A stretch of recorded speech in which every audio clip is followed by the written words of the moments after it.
হতেই এবার নতুন এক চাপের ইঙ্গিত। বাংলাদেশের বিরুদ্ধে পানিকে কৌশলগত হাতিয়ার হিসেবে ব্যবহার করছে ভারত।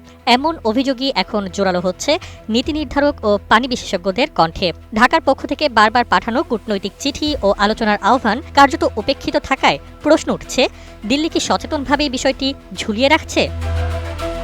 বাংলাদেশ ও ভারতের মধ্যে রয়েছে ৫৪টি অভিন্ন নদী। এই নদীগুলো শুধু ভূগোলের অংশ নয়, বাংলাদেশের কৃষি, খাদ্য নিরাপত্তা, পরিবেশ ও জীবিকার মূল ভিত্তি। কিন্তু অভিযোগ রয়েছে, ভারতের উজানে একের পর এক বাঁধ ও ব্যারেজ নির্মাণের ফলে শুষ্ক মৌসুমে বাংলাদেশ তার ন্যায্য পানির হিস্সা থেকে বঞ্চিত হচ্ছে। ফল হিসেবে উত্তর ও দক্ষিণাঞ্চলে দেখা দিচ্ছে খরা, লবণাক্ততা ও ফসল হানির মতো দীর্ঘমেয়াদী সংকট।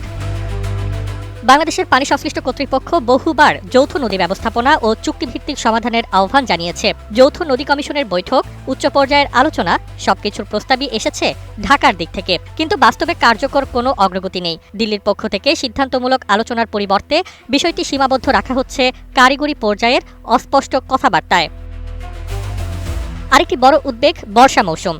অভিযোগ আছে, উজানে হঠাৎ বাঁধ খুলে দেওয়ার ফলে বাংলাদেশের বিস্তীর্ণ এলাকা আকস্মিক বন্যায় প্লাবিত হয়, ডুবে যায় ফসল, ঘরবাড়ি ও যোগাযোগ ব্যবস্থা। আবার শুষ্ক মৌসুমে একই নদীতে নেমে আসে পানির ভয়াবহ সংকট। বিশেষজ্ঞরা বলছেন, এটি আর নিছক পানি ব্যবস্থাপনার সমস্যা নয়, বরং স্পষ্টতই এক ধরনের জলরাজনৈতিক চাপ। বিশ্লেষকদের মতে, ক্রিকেটের পর এবার পানি হয়ে উঠছে ভারতের নতুন প্রভাব বিস্তারের হাতিয়ার। এই পরিস্থিতিতে বাংলাদেশের সামনে বড় চ্যালেঞ্জ, কূটনৈতিক নীরবতা ভেঙে আন্তর্জাতিক আইন, আঞ্চলিক সহযোগিতা ও বৈশ্বিক ফোরামে পানির ন্যায্য অধিকার জোরালোভাবে তুলে ধরা। কারণ পানি শুধু সম্পদ নয়, এটি বাংলাদেশের অস্তিত্ব ও ভবিষ্যতের প্রশ্ন।